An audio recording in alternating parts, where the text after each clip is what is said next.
अकबर ने लूटा, हमने नहीं देखा। नरेंद्र मोदी ने देश लूटा, मैंने देखा अपनी आंखों से। एक भारत का जिम्मेदार नागरिक होने के नाते पूरे सबूत के साथ कह रहा हूं कि मोदी ने देश लूट लिया, देश बेच दिया। राजनीति ने देश डुबा दिया है, राजनीति ने हमें बांट दिया है। ऐसी राजनीति को लात मारने का वक्त आ गया है। देश के प्रत्येक नौजवान को आज अपनी ताकत ऐसे तानाशाहों को दिखाने का वक्त आ गया है जिन्होंने हमें बांट के देश लूटा है। आप सुनिए, पहले बात सुनिए, आप बात सुनिए। आज बिल बना दिया, अध्यादेश बना दिया, ट्रैक्टर पे नाम नहीं लिखोगे। कल अध्यादेश बना दोगे, अपने घर के बाहर अपने बाप का नाम नहीं लिखोगे। अगर डर जाओगे तो आगे आने वाली यही स्थिति होगी कि आपकी नेम प्लेट आपके बाप के नाम की नहीं होगी, भाजपा लिखनी पड़ेगी बाहर। आज जितने भी यहाँ बॉर्डर पे लोग हैं वो ज़्यादा से ज़्यादा मतदाता भाजपा ही के हैं। हर हर मोदी घर घर मोदी करने वाले हैं। उनके साथ धोखा हुआ, उन्हें दिखा कि देश और संविधान खतरे में है। आज हम लोग यहाँ खड़े हैं। हमारा एक सीधा कहना है सरकार से, आप बिल वापस ले लीजिए, हमें हमारी एमएसपी पे कानून बना के दे दीजिए। आज कोई भारत में ऐसा प्रोडक्ट नहीं है जिसकी एमआरपी अपनी कंपनी खुद ना निर्धारित करती हो। हमारा ये अधिकार होना चाहिए कि मैं अपनी फसल अपने आप निर्धारित करूंगा। एमआरपी इतनी है, लेनी है लीजिए, नहीं लेनी मत लो। कि क्या इस बार जो वार्तालाप होने वाला है उस पर विश्वास नहीं है?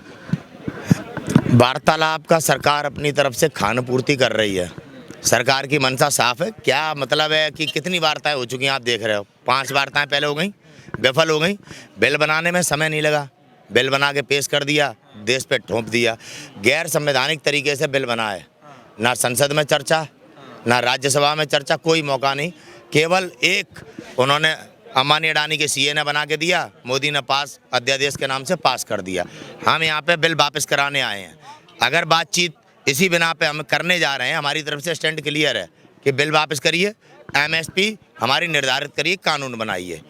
इसके अतिरिक्त अगर सरकार के दिमाग में किसी भी प्रकार की वो है कि संशोधन, जैसे राजनाथ सिंह जी माफ़ी मांग रहे हैं, कह रहे हैं 2 साल के लिए लागू हो जाने दो। आदरणीय राजनाथ सिंह जी, गिड़गिड़ाओ मत। हम बिल वापस कराने आए हैं। 2 साल का ये ख्वाब, गुमराह क्यों कर रहे हो देश को? सीधा स्टैंड है किसानों का, बिल वापस करने हैं। सीधा स्टैंड है किसानों का, एमएसपी पे हमें कानून चाहिए। इसके अतिरिक्त जो गुमराह कर रहा है वो सरकार कर रही है, गृह मंत्री कर रहे हैं, प्रधानमंत्री कर रहे हैं और आपके कृषि मंत्री कर रहे हैं। तो अच्छा, ऐसी स्थिति में जो है 5 से 6 बार जो है वार्तालाप किसानों के बीच में और सरकार के बीच में हो चुका है। एक बार जो है गृह मंत्री अमित शाह के भी साथ हो चुका है। कैसे आप देखते हैं जो इस बार 29 तारीख को जो समय दिया गया है, आप लोग क्या लगता है कि इस बार भी जो है निराशा ही हाथ लगेगी या फिर कुछ मिलेगा? कुछ भी नहीं होगा। केवल ये भारत के नागरिकों को कि हमने कोशिश की, ये एक भारत के नागरिकों को गुमराह करने का एक राजनीतिक स्टैंड है। 5 वार्ताएं की, किसान नहीं मान रहे या वो नहीं मान रहे, अपनी नहीं बताएंगे कि चोरों की तरह बिल बना दिया। जो भी अध्यादेश योगी ने कुछ दिन पहले बनाया, पता क्या है? लव जिहाद पे कानून। मतलब कानून के नाम पर हमारे ऊपर आप हमला कर रहे हैं कि हमारी बेटी शादी अपनी मर्जी से नहीं कर सकती। देखिए, लोकतांत्रिक देश है, संविधान के हिसाब से चलिए, कानून वो बनाओ जो न्यायपालिका के दायरे में आए। उत्तर प्रदेश के हाई कोर्ट ने स्पष्ट कहा कि हमारे यहाँ पे धर्म के आधार पर निर्णय नहीं होते हैं, न्यायपालिका स्वतंत्र है। आप सुनिए, पहले बात सुनिए, आप बात सुनिए। आज बिल बना दिया, अध्यादेश बना दिया, ट्रैक्टर पे नाम नहीं लिखोगे। कल अध्यादेश बना दोगे, अपने घर के बाहर अपने बाप का नाम नहीं लिखोगे। अगर डर जाओगे तो आगे आने वाली यही स्थिति होगी कि आपकी नेम प्लेट आपके बाप के नाम की नहीं होगी, भाजपा लिखनी पड़ेगी बाहर। ऐसी स्थिति में जाने से पहले सुधर जाओ। आज देश के राष्ट्रभक्त यहाँ बैठे हुए हैं, डरे हुए लोग आज घर में हैं। जैसे पहले इतिहास में लड़ाइयाँ हुआ करती थी, महाराणा युद्ध कर रहा था, बाकी देश घर में बैठ के डमरू बजा रहा था, 800 वर्ष गुलामी झेलनी पड़ी। ऐसी हालत आ रही है, आज़ादी पे हमला हो रहा है। जो भी कानून बनाया जा रहा है वो कानून न्यायपालिका में नहीं आता है। इसका मतलब सरकार हमारे अधिकार छीन रही है। देश के प्रत्येक नागरिक को गंभीरता से चिंतन करना चाहिए। 12 जनवरी 2018 को सुप्रीम कोर्ट के 4 मजिस्ट्रेटों ने जब प्रेस कॉन्फ्रेंस करके कहा कि आपका लोकतंत्र और संविधान खतरे में है, तो एक सरकारी कर्मचारी न्यायपालिका के हैं, सुप्रीम कोर्ट के मजिस्ट्रेट हैं, आपको आगाह कर रहे हैं। मैं समझता हूँ देश का पढ़ा लिखा नौजवान किन राजनीति में पड़ा है? देश के तमाम बिजनेसमैन किस राजनीति में पड़ गए जिसका खामियाजा है? 3 लाख कंपनी बंद हो गई, रेलवे बिक गया, एयर इंडिया बिक गया, अब एयरपोर्ट बिक गए। आज हमारी ज़मीनों पर आज देखो किस प्रकार का हमला हो रहा है। आपने अगर अपने 12 जनवरी 2018 को सुप्रीम कोर्ट के 4 जिम्मेदार मजिस्ट्रेट कोई पार्टी नहीं है, वो सुप्रीम कोर्ट के मजिस्ट्रेट हैं।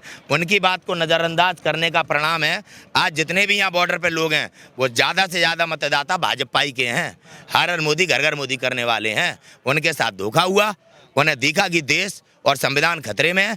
आज हम लोग यहाँ खड़े हैं। हमारा एक सीधा कहना है सरकार से, आप बिल वापस ले लीजिए, हमें हमारी एमएसपी पे कानून बना के दे दीजिए।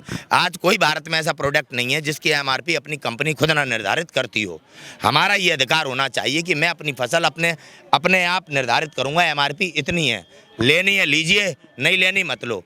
ये कह रहे हैं कि इस नए कृषि कानून बिल से जो है हमने कुछ ज़्यादा छेड़खानी नहीं किया, ना ही कुछ हमने ऐसा लिया है कि किसानों का हक हमने मार लिया है। बस इतना ही चेंज किया है कि पहले जो छोटे मंडियों में ले जाकर के बेचते थे अब बाहर ले जाकर के बेच देंगे। मतलब किस ऐसा है यार, बात है गुमराह करने वाली। मध्य प्रदेश में मंडियां खत्म कर दी, ठीक है, बिहार में मंडियां खत्म कर दी भाई साहब ने, और स्वयं कबूल कर रहे हैं संशोधन करने के लिए। यानी कि चोर है, खुद नहीं मालूम था कानून क्या है। कानून बनाया अंबानी अडानी के यहाँ नहीं बना। यहाँ बनता तो चर्चा होती, संसद काय के लिए उसका उपयोग हो रहा है।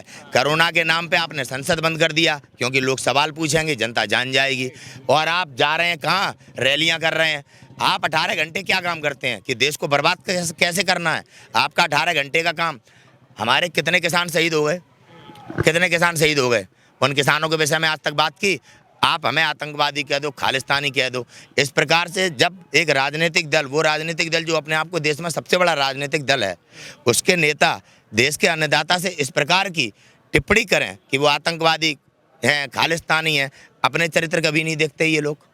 अपने चरित्र भी तो देखो, गृह मंत्री कौन है, पीएम मोदी का क्या चरित्र है, ठीक है, आपकी साध्वी प्रज्ञा सिंह ठाकुर का क्या चरित्र है। कम से कम इतनी शर्म रखो, ये अन्नदाता हैं।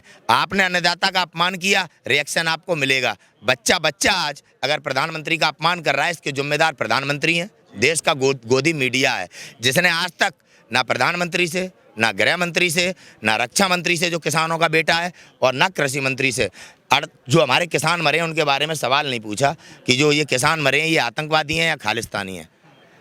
आरोप लगाकर देश को गुमराह करते हैं। और जो इलेक्ट्रॉनिक मीडिया है वो तो सर आप लोगों पे आरोप ये लगा रहे हैं कि हमारे महिला पत्रकार के साथ छेड़खानी की जा रही है। ऐसा है, आपको ये अवगत है कि आजकल मीडिया के सारे चैनल, सुभाष चंद्रा कहाँ बैठते हैं, कहाँ बैठते हैं, राज्यसभा। आपको पता है ना, भारतीय जनता पार्टी के चैनल उनका चल रहा है। मोदी के खिलाफ जब एक देश का चीफ जस्टिस ऑफ इंडिया नहीं बोल पा रहा तो सुभाष चंद्रा की औकात क्या है, वही करना पड़ेगा ना जो करना है, ठीक है। वो भी दबाव में बिकाऊ बैठे हैं। इस पर एक बात सुनो, पहले मीडिया आज वो दिखा रहा है जो मोदी चाह रहे हैं। वो लड़कियां हमारे पास, जी हिंदुस्तान चैनल की बात है, हमारे पास आते थे, उनने ओवर ड्यू किसान चलाया, हमारे किसानों ने बहुत सहयोग किया। हम लोग विरोध करते थे, हमारे राकेश टिकैत जी ने ये कहा, और हमारी तमाम जो कमेटी है यहाँ पे जो बनी हुई है, सभी किसान कमेटी ने जो बनाया है इस आंदोलन, उनने फैसला किया नहीं ये रिपोर्टर है, आने दो, बहन के दर्जे से बात करते हैं आज। लेकिन ये हमारी बहनें अपना जमीर बेच चुकी हैं, ठीक है। ये पत्रकार रजत शर्मा, सुधीर चौधरी, इन्होंने कभी 38 किसान जो हमारी कोई एक बात अगर सरकार से रखी हो तो आप बताइए। ये हमारे आंदोलन को खराब करने का कार्य कर रहे हैं। देखा जा सकता है कि अंबानी और अडानी के लिए ये लोग काम कर रहे हैं, ठीक। अब आई महिला वाली बात कि हमारे बहन नहीं है, कि हमारी बेटियां नहीं हैं। इस प्रकार की बातों का उपयोग करके देश को भ्रमित करने का प्रयास किया। तमाम यहाँ के लोगों ने सम्मान दिया, लेकिन आप हमें खालिस्तानी प्रूफ करते हैं। आप हमें हमारे बड़े बूढ़ों को अपमानित करते हैं। तो आप इज्जत लेने का किस प्रकार से आप सपना देख रहे हैं, मेरे समझ में नहीं आता। जब आप गाली देंगे आपको रिपीट क्या होगा। आंदोलन को आप बर्बाद करना चाहते हैं। आंदोलन में हिस्सा लेने का पूरे भारत के नागरिकों का अपना अधिकार है। आप कहते हैं राजनीति करने वाले नहीं आएंगे, कूटनीति। मैं सुनो, इस आंदोलन में हर वो व्यक्ति आ सकता है, लेकिन यहाँ पे राजनीतिक झंडा नहीं आ सकता। जो भी है देश में स्वतंत्र, हमारे आंदोलन को कोई भी आके सपोर्ट करे। तो कह रहे हैं कि किसान जो भाई जो हैं वो गुमराह हो जा रहे हैं। विपक्षी दल का कोई भी नेता आ जाता है, उनको माइंड को डाइवर्ट कर देता है, घुमा देता है, जो समझ नहीं पाते। गुमराह कर गया बाबा रामदेव, 15 लाख दे रहा था, गुमराह कर दिया। प्रधानमंत्री ने 2 करोड़ दे रहे थे, रोजगार और स्मार्ट सिटियाँ बना रहे थे, बुलेट ट्रेन ला रहे थे। यार कितना गुमराह होगा देश का किसान। दोगुना आय के चक्कर में बेचारे इस स्थिति में आ गए। अब घर में रोटी नहीं है खाने को, ऐसी कुछ हालत चलती रही तो ज़मीनें बिक जाएंगी। वही बिल बना के ले आए हैं। किसान इस कॉन्ट्रैक्ट के बाद अपनी ज़मीन पर काम करेगा, कर्जे में डुबाएंगे तो किसान की मजबूरी पड़ जाएगी कि हम मजदूरी करते रहें। जिस दिन हमारा कॉन्ट्रैक्ट करने वाले किसान किसी कारणवश उनकी मतलब चले गए, ईश्वर को प्राप्त हो गए, तो वो ज़मीन कॉन्ट्रैक्ट में है, वो अब बेटों के नाम में थोड़ी आएगी, वो अब इनके पास चली जाएगी, क्योंकि कानून है ही नहीं देश में, कानून है ही नहीं। और जब इनके नाम में चली जाएगी तब हमारे बच्चे हमें गाली देंगे कि जब ये कानून बनना था हमारा बाप क्या कर रहा था। जो आज घर बैठे हैं ना और इन राजनीति करने वालों की बातों में आ रहे हैं, अपने बच्चों को जवाब नहीं दे पाएंगे, अपने बच्चों को जवाब नहीं दे पाएंगे। जिनके ज़मीर बिके हुए हैं, किनके ज़मीर बिके हैं? आज IPS संजीव भट्ट जेल में किसका ज़मीर बिका है? आपने लोकतंत्र अमेरिका में नहीं देखा कैसे वहाँ के रिपोर्टर ट्रंप से सवाल करते हैं? अभी जब सुएत का एक मामला चला था, कैसे वहाँ के संविधान के जो रक्षक हैं, जिसे हम एडमिनिस्ट्रेटिव कहते हैं, सिस्टम कहते हैं, उनने अपने फ़र्ज को निभाया। वरना ट्रंप तो अमेरिका में ही ऐसा कर देना चाहता था जैसा हमारी आज़ादी के बाद इन संघियों ने देश में किया, और अब इस आंदोलन को कुचलने के लिए आगे कुछ भी कर सकते हैं। अमेरिका में क्यों नहीं हुआ? क्योंकि वहाँ के लोग अपने संविधान के प्रति, अपने देश के प्रति राष्ट्रभक्त हैं, और उन्होंने ट्रंप जैसे गद्दार को भगा के दिखाया। ये देश की ताकत थी। आज भारत के प्रत्येक नागरिक को, प्रत्येक नौजवान को आज अपनी शक्ति दिखानी है। हम हिंदू मुसलमानों को बांटकर, सिख ईसाइयों को बांटकर हमारे अंदर मतभेद, अरे ये सिख समुदाय जिसने हमारे हिंदुत्व की रक्षा की, आज इन्हें आतंकवादी खालिस्तानी कहते हो? यार हम सब भाई हैं। कृपया करके ये राजनीति करने वालों से निवेदन है, आप धर्म के नाम पर अपने काले कारनामों को मत छुपाइए। आप आए नहीं आज तक बात करने, आपने कही हमने आंदोलनकारी यहाँ बैठे हैं, आप मध्य प्रदेश में जाकर आप किसानों को संबोधित कर रहे हैं, किसे कौन गुमराह कर रहा है? ऐसी स्थिति में आप लोग अगला स्टेप क्या होने वाला? हमारा अगला स्टेप जो भी है हमारी कमेटी तय करेगी। हमारी बात नहीं सुनी जाएगी तो हमारा अगला स्टेप है कि अभी हम यहाँ पे हैं, फिर संसद के बाहर बैठे होंगे। हमारे कानून हमारी संसद में बनते हैं, उसी संसद में जब कानून वापस हो जाएगा तब लौट के आएंगे। संसद तक पहुँचने में अगर यहाँ पर एक मरेगा तो 1000 पीछे से आएंगे, याद रखना इस बात को। लेकिन संसद जाने से ना मोदी रोक पाएगा, ना अमित शाह रोक पाएगा, ना देश का सिस्टम रोक पाएगा। ये हमारा संवैधानिक अधिकार है, ये संविधान हमें अधिकार देता है। अपने अधिकारों को बेच रहे हैं वो लोग जिन्होंने संविधान की शपथ खाई, जिन्होंने संविधान की शपथ खा के वर्दी पहनी, आज वो अपनी जिम्मेदारी से पीछे हट रहे हैं। जिम्मेदारी है संविधान को बचाने की, मोदी की बचाने की जिम्मेदारी नहीं है। ऐसे जाने क्या मोदी आए और क्या गए, ठीक है।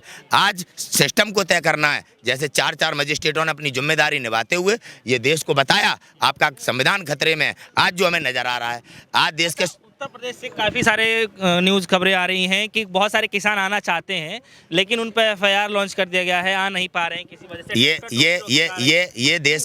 ये देश के किसान को समझना चाहिए। आपका अधिकार है। आंदोलन में आपको आने के लिए जो रोक रहे हैं, यही आरोप लगा रहे हैं कि आप गुमराह हैं। इनकी नीयत में खोट है, तभी तो आपको रोक रहे हैं। जब सुप्रीम कोर्ट ने कहा कोई रास्ता नहीं रोकेगा, आज ये खुद न्यायपालिका को नहीं मान रहे हैं, संविधान विरोधी कानून बना रहे हैं। मेरे देश के मजदूरों को समझना चाहिए, अधिकार खत्म कर दिए हैं आपके।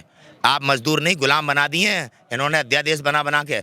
घर मत बैठो, ये लड़ाई एक व्यक्ति की नहीं है, ये लड़ाई पूरे भारत की है। 65% है इस देश में नौजवान।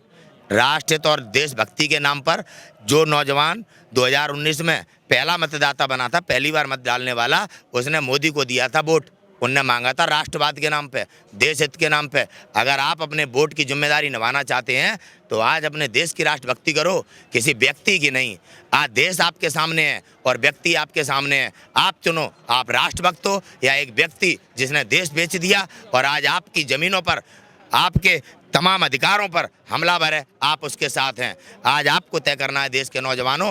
राजनीति ने देश डुबा दिया है, राजनीति ने हमें बांट दिया है। ऐसी राजनीति को लात मारने का वक्त आ गया है। देश के प्रत्येक नौजवान को आज अपनी ताकत ऐसे तानाशाहों को दिखाने का वक्त आ गया है जिन्होंने हमें बांट के देश लूटा है।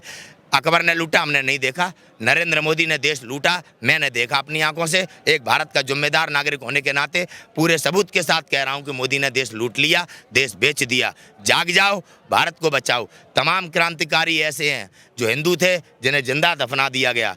तमाम क्रांतिकारी ऐसे हैं जो मुसलमान थे, उन्हें जिंदा जला दिया गया। आज़ादी जब मिली है, किसी मंच पे खड़े होकर डायलॉग मार के जुमलेबाजी से आज़ादी नहीं मिली है।